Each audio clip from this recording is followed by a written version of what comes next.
The first time I heard the crunch, I thought a tree had fallen. It was early morning, that quiet hour when the neighborhood still pretends to be peaceful. Then came the scraping sound, metal against wood, and the unmistakable thud of something heavy giving way. I ran to the front window just in time to see the rear bumper of a beige SUV easing forward, my fence leaning like a tired old man, and Karen from the HOA pretending not to notice what she'd done. Again.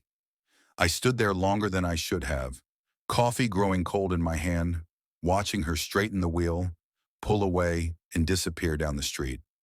No note, no apology, just tire marks in the gravel and another slat broken clean through. That fence had been standing since my dad helped me build it years ago. Each board measured twice, each nail sunk straight. It wasn't fancy, but it was honest work, and this was the third time she'd backed into it. I didn't buy this house for drama. I bought it because it felt steady, the kind of place where you fix what's broken and keep your head down. After my dad passed, the fence became a boundary in more ways than one, a line between what I could control and what I couldn't. Karen, however, treated boundaries like suggestions. Karen was the type who wore authority like perfume. She had the HOA badge, the clipboard, and the confidence that comes from believing rules exist only to protect people like her. She'd stopped me more than once to remind me about mailbox height, trash can angles, the shade of brown approved for outdoor fixtures. She never mentioned the fence.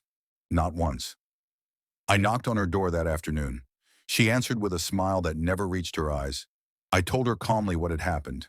She sighed, glanced at her watch, and said she hadn't noticed anything.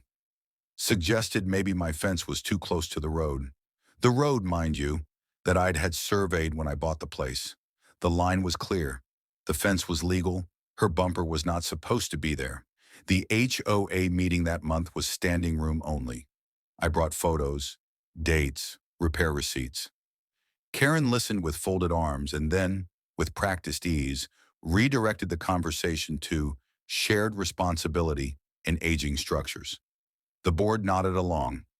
Someone suggested I reinforce the fence myself if it kept getting hit. Karen smiled like she'd won something. That night, I sat on the porch where my dad and I used to plan projects. I remembered him saying, if you build something, build it to last.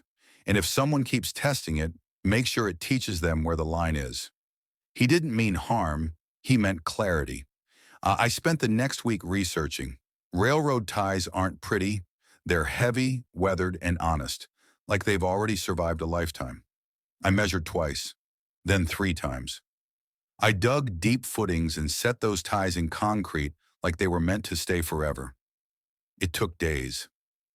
Neighbors slowed down to watch. A few offered help.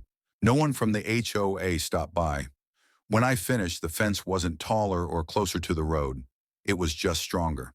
It looked like it belonged there, like it had always been waiting to be built that way. I stepped back, hands sore, heart steady, and felt something settle inside me. The next incident came sooner than expected, a Saturday afternoon. I was in the garage when I heard the familiar sound, an engine revving too close, a misjudged angle, then a new sound, a dull, solid thump, not a crunch, not wood snapping, just a stop. I walked out slowly. Karen's SUV was pressed against the fence, bumper misaligned, pride dented. She sat there frozen, hands gripping the wheel. When she saw me, her face flushed. She stepped out, looked at the fence, unmoved, and then at her car. "This fence is dangerous," she snapped. "It's not compliant." "It's exactly where it's always been," I said. My voice didn't shake. "It just doesn't move anymore." The HOA showed up in force this time. Inspectors, letters, warnings. I answered everyone with permits, surveys, and calm explanations. The fence passed inspection, every time. Karen avoided my side of the street after that. Months went by. The neighborhood quieted. Kids rode bikes again without adults, whispering about fines. A few neighbors told me they'd started pushing back too, asking questions, reading bylaws, rebuilding things their own way. The fence became a kind of symbol, not because it was unbreakable, but because it was respected.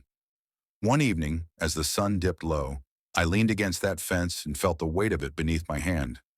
I thought about how easy it would have been to give up, to replace broken boards forever, to accept that some people never learn.